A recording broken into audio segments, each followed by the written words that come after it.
You're watching Teachable Moments on Parents TV. I'm parenting expert Denise Daniels. And as a parent, have you ever watched with amazement as your preschooler comforted a playmate in distress? Well, research shows that this is called empathy behavior.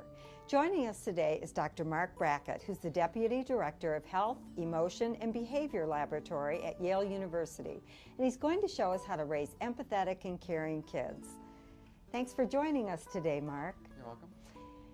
I just heard a staggering statistic that 30% of children entering kindergarten lack the social and emotional skills to be successful. What do you think about that?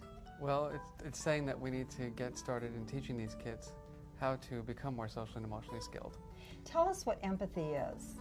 So generally, empathy it's a simple definition. It's just the ability to experience what another child's emotion is. So the idea would be if I'm feeling distressed, that child would also understand that feeling and experience the same feeling. Do you think that comes naturally for children? Well, it does and it doesn't. So there is very interesting research that looks at like the genetic link for empathy. So how much is heritable?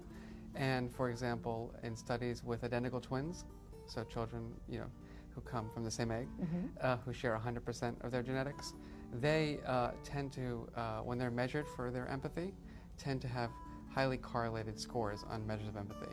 Whereas fraternal twins who are completely separate, just like any brother and sister, actually there is no correlation. So it is showing there's some genetics to it.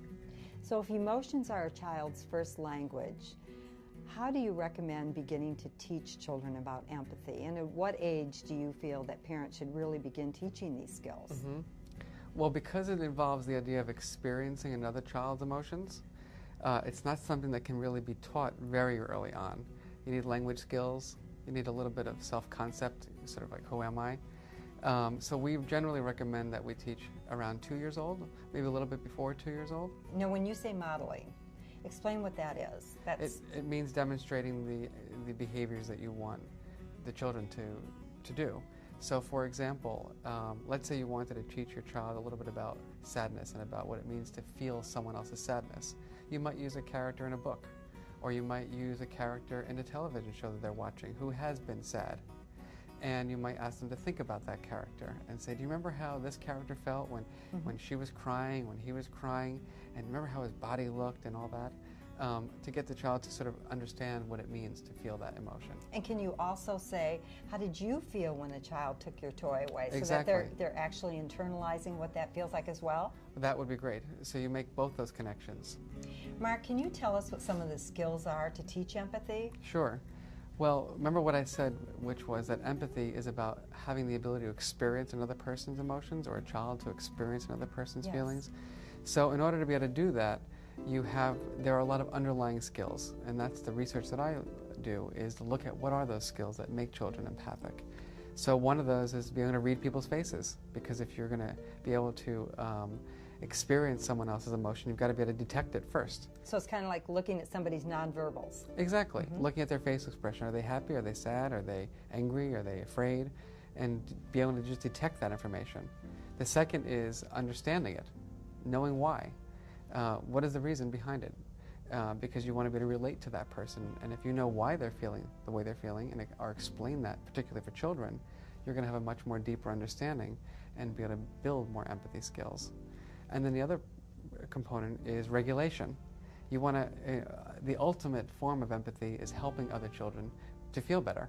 So if you have the ability to learn strategies, or have learned strategies to help other children calm down, or feel safe, or feel welcome, then in our view, that's sort of the highest level of empathy.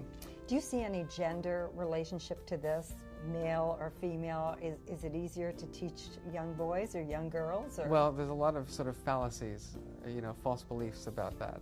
So the gender differences emerge as we get older and older and older, and as you can imagine, the reason is mostly due to parenting styles. Yes. The traditional boys don't cry and it's okay if you cry to the girl, and so a lot of our work with parents is teaching them to model the same behaviors, use the same feeling words to their male children and their female children, so that they grow up both having the skills. Thanks very much for being with us today, Mark. It was great information. We want to hear your questions and ideas. You can email us at ideas@parents.tv. Thanks for watching Parents TV, your source for the best information for your growing family.